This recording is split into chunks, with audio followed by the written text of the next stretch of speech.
राजस्थान के तपते रेगिस्तान के बीच एक गांव था, कुलधरा।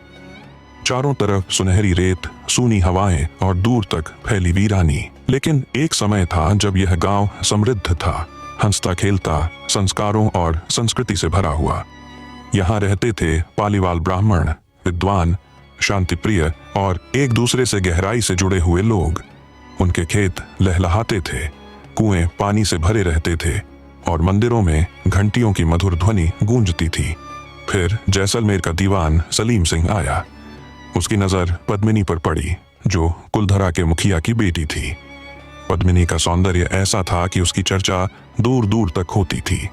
सलीम सिंह ने संदेश भेजा कि अगर पद्मिनी उसे नहीं मिली तो वह पूरे गांव को जमींदोज कर देगा।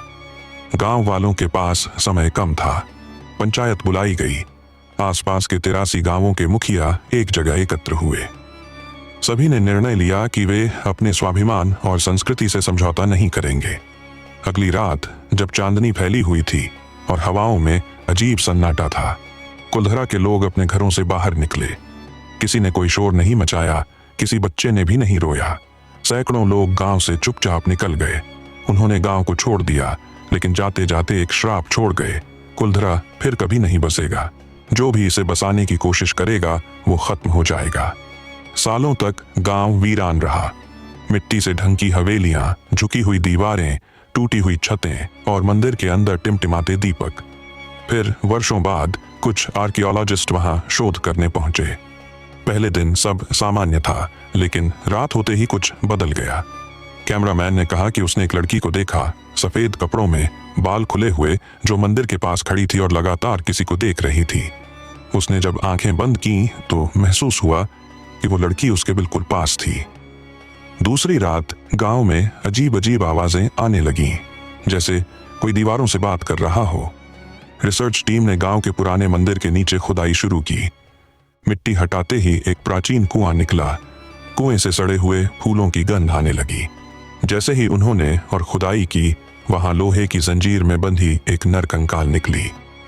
उसके गले में वही हार था जो पद्मिनी पहना करती थी। लोगों का मानना है कि पद्मिनी को उस रात गांव वालों ने बचाया नहीं, बल्कि बलिदान कर दिया। उसे गांव की रक्षा के लिए मंदिर के नीचे जीवित दफना दिया गया था, ताकि उसका बलिदान गांव को श्रापित कर सके।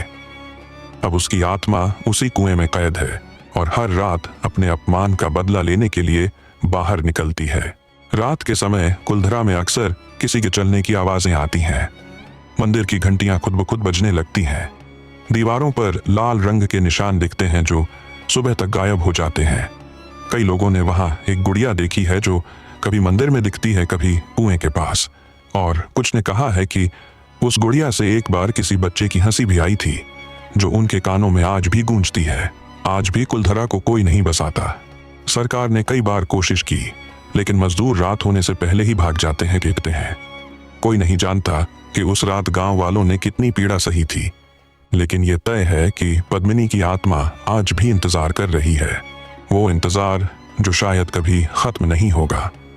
अगर कोई वहां रात बिताने की कोशिश करता है तो अगली सुबह उसका सामान वहां होता है, लेकिन वो खुद नहीं। कुलधरा आज भी खड़ा है, टूटे हुए खंभों, झुकी हुई हवेलियों और सूनी गलियों के साथ, पर उसकी दीवारें अब भी फुसफुसाती हैं। वो आई थी, वो फिर आएगी।